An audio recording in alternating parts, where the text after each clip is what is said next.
বিসমিল্লাহির রহমানির রহিম। আসসালামু আলাইকুম ওয়া রাহমাতুল্লাহি ওয়া বারাকাতুহু। সম্মানিত ভিউয়ার্স ভাই ও বোনেরা, আজকে আবারও আপনাদের জন্য নতুন আরেকটি টিউটোরিয়াল নিয়ে হাজির হয়েছি। আজকের এই টিউটোরিয়ালের বিষয় হচ্ছে অ্যাডোবি ফটোশপ পার্ট 13 নিয়ে। আজকের এই পার্টটিতে আমরা যে বিষয়টি নিয়ে আলোচনা করব সেটি হচ্ছে অটোমেট যে অপশনটি রয়েছে এর ভিতরে মার্জ টু এইচডিআর প্রো যে অপশনটি রয়েছে, এই অপশনটি কিভাবে কাজ করে তার A to Z।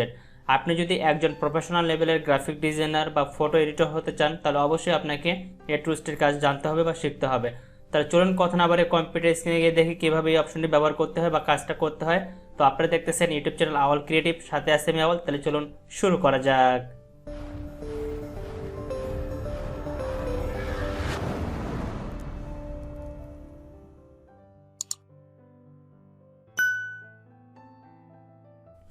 Welcome back computer screen. তো বন্ধুরা, আমরা কম্পিউটার স্ক্রিনে চলে আসলাম। আপনারা দেখতে পাচ্ছেন আমার এখানে অ্যাডোবি ফটোশপ অ্যাপ্লিকেশনটা ওপেন করা রয়েছে। তো চলুন প্রথমে আমরা দেখে নিই যে আজকে আমরা কোন টুলসটির কাজ শিখব। তো আমরা যদি ফাইল মেনুতে ক্লিক করি, ফাইল মেনু থেকে অটোমেট থেকে সবার নিচে উপরে দিকে দেখতে পাবো মার্জ টু এইচডিআর প্রো, এই অপশনটির কাজটা আজকে আমরা শিখব। আপনারা যদি এই অপশনের কাজটা শিখতে পারেন তাহলে আপনার যখন ইমেজ নিয়ে এডিট করবেন তখন অনেক সুন্দর সুন্দর এডিট করতে পারবেন এই অপশনের সাহায্যে। কীভাবে করবেন চলুন দেখে আসি। তো এই অপশনটার কাজ করতে গেলে আপনারা দুইভাবে করতে পারেন। একটা হচ্ছে ইমেজগুলো কীভাবে সিলেক্ট করে ড্র্যাগ করে যদি ফটোশপ ওপেন করে নিয়ে আসেন তাও হবে, অথবা ওই অপশনটা সরাসরি ওখান থেকে করতে পারতেন। তো আমি আগে আপনাদের ইমেজগুলো একটু দেখাই। তো দেখতে পাচ্ছেন এটা হচ্ছে আমার একটা ইমেজ এবং এটা হচ্ছে আরেকটা ইমেজ। এই ইমেজের কাজগুলো যদি আমরা করি, মনে করেন আপনার কাছে একটা ছবি আছে, সেই ছবিটি হচ্ছে নর্মাল কোয়ালিটির বা কালারটা অ্যাডজাস্ট করা নেই, ব্ল্যাক অথবা হোয়াইট আছে, অথবা যে কোনো একটা কালারের কোনো সমস্যা আছে, তাহলে আপনি এই এইচডিআর প্রো অপশনটি ব্যবহার করে সেই ইমেজটাকে অ্যাডজাস্ট করে নিতে পারেন। তো চলুন দেখি কীভাবে করতে হয়। তো আপনারা আমার এখানে যে ইমেজটি দেখতে পাচ্ছেন, আমি যদি এই ইমেজটিকে একটু মডিফাই করতে চাই তাহলে প্রথমে এই ইমেজটিকে আমি একটা কপি করে নেব। কপি করার জন্য ইমেজটাকে ড্র্যাগ করে এনে ক্রিয়েটের নিউ লেয়ারে ছেড়ে দিলাম। তো দেখেন এই ইমেজটা আমার এখানে কপি হয়ে গেছে, ঠিক আছে। তারপরে এই ইমেজটিকে সিলেক্ট করে আমি মাউসের রাইট পাশে ক্লিক করব। ক্লিক করার পর এখান থেকে কনভার্ট টু স্মার্ট অবজেক্ট করে নেব। তো আমি এখান থেকে ক্লিক করে স্মার্ট অবজেক্ট করে নিলাম। করে নেওয়ার পর এখন আপনারা এই ইমেজটাকে সিলেক্ট করবে, ডাবল ক্লিক করবেন। ডাবল ক্লিক করলে এটা নতুন করে আরেকটা ট্যাব ওপেন হয়ে যাবে। দেখতে পাচ্ছেন এখানে নতুন করে ওই ইমেজটি ওপেন হয়ে গেছে।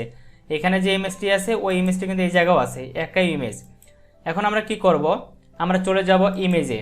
আপনি চাইলে কিন্তু ফাইল থেকে এই কাজটি করতে পারেন। ফাইল থেকে আমি পরে দেখাচ্ছি, আগে এখান থেকে দেখাই দিই। ইমেজে ক্লিক করবেন, ইমেজ থেকে অ্যাডজাস্টমেন্ট থেকে নিচে থেকে আসবেন, এখানে দেখতে পাবেন এইচডিআর টঙ্গি, ঠিক আছে। তো এইচডিআরতে ক্লিক করবেন। ক্লিক করলে একটা yes no pop up message আসবে। তো প্রথমে আপনার এখান থেকে ইয়েস বাটনে ক্লিক করবেন। ইয়েস বাটনে ক্লিক করলে আপনার সামনে এখানে আরেকটু নতুন করে ইন্টারফেস ওপেন হয়ে যাবে, যেটা আমরা এখানে দেখতে পাবো। তো দেখতে পাচ্ছেন আমার এখানে ইন্টারফেসটি লোড নিচ্ছে, এখানে একটু সময় নেবে। এই সময়ের ভিতরে এটা আমাদের লোড নেওয়া কমপ্লিট হয়ে যাবে এবং তারপরে আমরা যে কাজটা এখানে করতে পারবো আপনারা একটু দেখলে বুঝতে পারবেন। দেখেন বন্ধুরা, আগে আমার ইমেজটি ছিল কি, এখন হয়ে গেছে কি। আমি যদি এটাকে একটু ক্লোজ করে দিই, আমি এটাকে আবার কেটে দিচ্ছি। আপনারা একটু ইমেজটার দিকে আমার লক্ষ্য করেন, ইমেজটি কিন্তু এখনও ব্ল্যাক অ্যান্ড হোয়াইটের মতো আছে। এই অংশটা কিন্তু অনেকটা ডার্ক রয়েছে, তাই না, এবং এটা একটু সাদা মহা রয়েছে। তো এই দেখেন আমি যখন এই এইচডিআরটা অ্যাপ্লাই করব, অ্যাপ্লাই করার সাথে সাথে দেখবেন এই ইমেজের কালারটা পুরোটাই চেঞ্জ হয়ে যাবে। তো দেখেন আমি আবার ইমেজে ক্লিক করলাম, ইমেজ থেকে অ্যাডজাস্টমেন্ট, এখান থেকে এইচডিআর ক্লিক করলাম। ক্লিক করার সাথে সাথে দেখেন আমার ওই ইমেজটি, এখন আপনি যদি লক্ষ্য করেন একটু দেখেন আমার ইমেজটি ছিল কি হয়ে গেছে কি। এখন আপনি চাইলে এখান থেকে আর একটু মডিফাই করে নিতে পারেন। এখান থেকে যেমন রেডিয়াস রয়েছে এটাকে একটু বাড়ায় কমায় নিতে পারেন, ক্যামেরার পজিশনটা একটু বাড়ায় কমায় নিতে পারেন, বাড়ায় কমায় নিয়ে এটা অ্যাডজাস্ট করে নেবেন। তারপর এক্সপোজারটা একটু বাড়ায় কমায় নিতে পারেন, ডেলটা একটু বাড়ায় কমায় নিতে পারেন। অর্থাৎ আপনি এখান থেকে যত স্মুথলি কাজটা করবেন আপনার ইমেজটা তত সুন্দর হবে এবং দেখতে মানে মজাদার লাগবে। এখান থেকে শ্যাডোটা আমি একটু কমাই দিই, এখান থেকে এটা একটু বাড়াই দিতে পারি। আপনি চাইলে এখানে কিন্তু ডিফল্ট অনেকগুলো লেয়ার দেওয়া থাকে, এখানে আমাদের কাস্টম রয়েছে। এটা আমি যদি এখানে ফ্ল্যাটটাকে সিলেক্ট করে দিই, ফ্ল্যাটটা এখানে অ্যাপ্লাই হয়ে যাবে, ঠিক আছে। আমি যদি এখান থেকে আরসিএস সিলেক্ট করে দিই, আরসিএসটা অ্যাপ্লাই হয়ে যাবে। এখানে এগুলো থিম, এক একটি থিম দেওয়া থাকে, এগুলো আপনি চাইলে এই থিমগুলো এখানে অ্যাপ্লাই করতে পারেন। তো আমরা এখান থেকে কাস্টমটাই ব্যবহার করব। তো আমি এখান থেকে ডিফল্টটাকে সিলেক্ট করে দিলাম, দেওয়ার পর ডিফল্ট আমার এখানে অ্যাপ্লাই হয়ে গেছে। আর নিচে কিন্তু আরও আমাদের রয়েছে মেথড রয়েছে, এখানে এক্সপোজার রয়েছে, তারপরে এখান থেকে হাইলাইট রয়েছে, আপনি যদি এখানে হাইলাইটটা বাড়াতে পারেন বা কমাতে পারেন। যদি কোনো ইমেজে হাইলাইট বাড়ানো বা কমানোর প্রয়োজন পড়ে তাহলে আপনি এখান থেকে সেই কাজটি করে নিতে পারেন।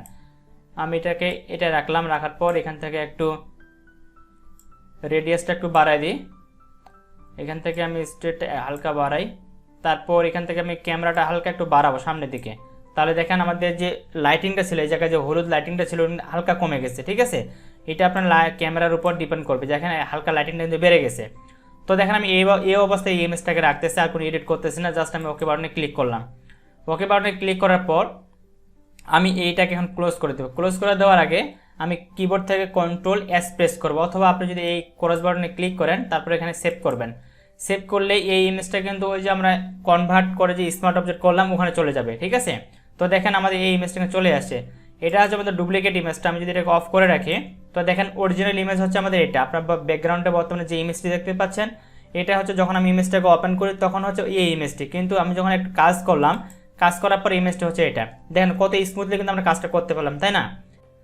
তো এখন আমরা দেখব কিভাবে ফাইল মেনু থেকে আমরা এই কাজটা করতে পারি। তো চলুন দেখে আসি সেটাও। এর জন্য আমরা ফাইল মেনুতে ক্লিক করব, ফাইল থেকে ক্লিক করব অটোমেট থেকে ক্লিক করব মার্জ টু এইচডিআর প্রো, এটাতে ক্লিক করব। এটাতে ক্লিক করলে আমাদের এই ধরনের একটি ইন্টারফেস চলে আসবে। ইন্টারফেসটা আসার পর এখানে আপনারা দেখতে পাবেন ইউজ নামে একটি অপশন রয়েছে। আপনারা এই ইউজের এখানে একটা এরো বাটন, এটাকে এক্সপ্যান্ড করবেন। এক্সপ্যান্ড করার পর এখানে আপনারা দুটি অপশন দেখতে পাবেন, একটা হচ্ছে ফোল্ডার, একটা হচ্ছে ফাইল। আপনি চাইলে এখানে সরাসরি ফোল্ডার নিয়ে আসতে পারেন অথবা সরাসরি কোনো ফাইলকে এখানে সিলেক্ট করে নিয়ে আসতে পারেন। তো আমি এখান থেকে একটা ফোল্ডার সিলেক্ট করে দিচ্ছি, ফোল্ডারটা এখানে সিলেক্ট করে দিলাম। তারপর ব্রাউজ করব, ব্রাউজ ক্লিক করে যে ফোল্ডারটিকে আমি এখানে নিয়ে যেতে চাই সেই ফোল্ডারটাকে সিলেক্ট করে দিব। তো আমার ডেস্কটপে নিউ ফোল্ডার নামে একটা ফোল্ডার রয়েছে, আমি এই ফোল্ডারটাকে সিলেক্ট করে দিলাম। এখানে কিন্তু দুইটা ইমেজ রয়েছে, আমি যদি ওপেন করি ফোল্ডারটা এখানে দেখা যাবে না, আমি একটু মিনিমাইজ করে রাখতেছি এটাকে। তো আমি যদি আগে আপনাকে ফোল্ডারটা একটু দেখাই, এই যে দেখেন এই ফোল্ডারটির ভিতরে শুধুমাত্র দুটো ইমেজ আছে। ঠিক আছে, তো আমি এখন ওটাকে আবার নিয়ে আসতেছি এখানে ফাইল থেকে অটোমেট থেকে মার্জ টু এইচডিআর। এরপর এখানে আপনি ফাইল অথবা ফোল্ডার, যদি ফাইল হয় যে আলাদা আলাদা ফাইলগুলো থাকে ইমেজগুলো নিয়ে আসতে চান তাহলে ফাইলে সিলেক্ট করে দিবেন, আর যদি পুরো ফোল্ডারটি নিয়ে আসতে চান তাহলে ফোল্ডারে সিলেক্ট করে দিবেন। তারপর ব্রাউজ অপশনে ক্লিক করে ওই ফোল্ডারটাকে সিলেক্ট করে দেবেন। যেহেতু আমি ফোল্ডার নিয়ে আসতেছি এর জন্য ফোল্ডারটাকে সিলেক্ট করে দিয়ে জাস্ট ওকে বাটনে ক্লিক করলাম। ক্লিক করার পর দেখেন ইমেজ 1 এবং 2 ছিল, যেহেতু ফাইলের নামগুলো এখানে শো করা আছে, আমাদের দুটো ইমেজ চলে আসে। এখানে একটা কথা বলি, যখন আপনি এই পজিশনে কাজ করবেন তখন আপনাকে অবশ্যই যে ইমেজে কাজ করবেন ওই ইমেজটা দুটো লাগবে। একটা হলে কিন্তু এটা এখানে আপনি কাজটা করতে পারবেন না, এবং একই সাইজের ইমেজ লাগবে, একই কোয়ালিটির লাগবে। কোয়ালিটি আলাদা হতে পারে, সমস্যা নেই, কিন্তু সাইজ এবং রেজুলেশন যেন একই থাকে তাহলে এটা কাজ করবে, নাহলে কিন্তু কাজ করবে না। উপরে দেখে এখানে লেখা রয়েছে আমাদের চুজ 2 or more ফাইল। আপনি এখানে সর্বনিম্ন দুইটা ইমেজ, তার বেশিও ইমেজ নিয়ে আসতে পারেন, কিন্তু তাদের সাইজ যেন একই সাইজ থাকে। যদি আপনি 720x1280 ইউজ করেন তাহলে প্রত্যেকটা ইমেজে ওই ফরম্যাটে ইউজ করতে হবে, অন্য কোনো ফরম্যাটে ইউজ করলে কিন্তু হবে না। ঠিক আছে, তো দেখেন আমি দুইটা ইমেজে নিয়ে আসলাম। এখানে নিয়ে আসার পর জাস্ট আমি এখানে ওকে বাটনে ক্লিক করবো একটা। তো আমি এখানে ওকে বাটনে ক্লিক করলাম। ওকে বাটনে ক্লিক করার সাথে সাথে দেখতে পাচ্ছেন এখানে সে অটোমেট জেনারেট করে নেবে এইচডিআর ফরম্যাটটি। এখানে আমাদের কোনো কিছু করার প্রয়োজন নেই, যতটুকু করার সে ততটুকু করে নিয়ে আমাদের এখানে দেখতে পাচ্ছেন যে ম্যানুয়ালি সেট ইভিএ, এখানে একটা ফরম্যাট ওরা দিয়ে দিছে। আমি যদি এই ফরম্যাটটি অ্যাপ্লাই করতে চাই তাহলে জাস্ট আমি এখান থেকে সিলেক্ট করে দিতে পারি বা চেঞ্জ করে দিতে পারি। এখান থেকে কী করবো আমি, ওকে আমি এখান থেকে 200 দিয়ে দিলাম। তারপর এখান থেকে ফিট করে দিচ্ছি 4 অথবা 5 রেশিও, যেটা আর কি আমাদের। তো আমি এটা এটুকু রাখলাম, রাখার পর জাস্ট ওকে বাটনে ক্লিক করলাম। ওকে বাটনে ক্লিক করলে দেখবেন আমাদের যে ইমেজটি ছিল সেই ইমেজটি দেখেন পরিপূর্ণভাবে কনভার্ট হয়ে আগের মতো উইন্ডোজ চলে আসে, কিন্তু এখানে আগের মতো উইন্ডোজটা না, এখানে আলাদা উইন্ডোজ চলে আসে।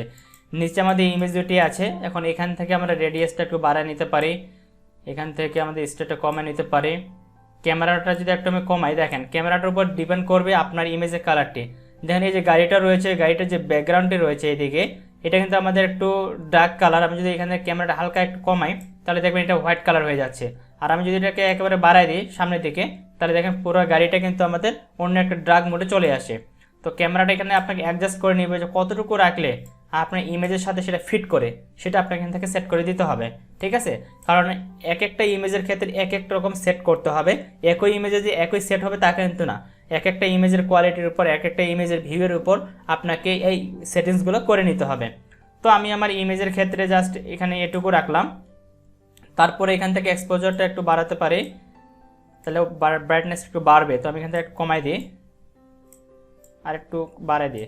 এখন দেখেন আগে থেকে অনেক সুন্দর লাগতেছে। এবার যদি ডিফল্টটা একটু বাড়াই, ডিটেলটা যদি একটু বাড়াই, দেখেন আমি ডিটেলটা একটু বাড়াচ্ছি, বাস এটুকু রাখলেই পারফেক্ট। তো দেখেন ইমেজটা কিন্তু আমাদের এখন কমপ্লিট। এখন নিচের দিকে দেখতে পাচ্ছেন ওকে বাটন, এই ওকে বাটনে ক্লিক করলে এটা আমাদের কিন্তু সেট হয়ে যাবে, ঠিক আছে। তো আমি এখান থেকে ওকে বাটনে ক্লিক করলাম, তো দেখেন আমাদের ইমেজটা কিন্তু এখানে সেট হয়ে গেছে। তো বন্ধুরা এই ছিল মূলত আজকের এই ভিডিওতে। আশা করি আপনারা HDR পুরো কাজটি পরিপূর্ণভাবে শিখতে পেরেছেন। তারপরে যদি আপনাদের কোনো জায়গায় বুঝতে কোনো ধরনের কোনো সমস্যা থেকে থাকে সেটা অবশ্যই আমাকে কমেন্ট বক্সে কমেন্ট করে জানাবেন। আমি সেই বিষয়গুলো আপনাদের ক্লিয়ার করে দেওয়ার চেষ্টা করব ইনশাল্লাহ। তো সবাই ভালো থাকবেন, সুস্থ থাকবেন, দেখাবেন নেক্সট ভিডিওতে। আল্লাহ হাফেজ। Subscribe now and press the bell icon. Never miss an update.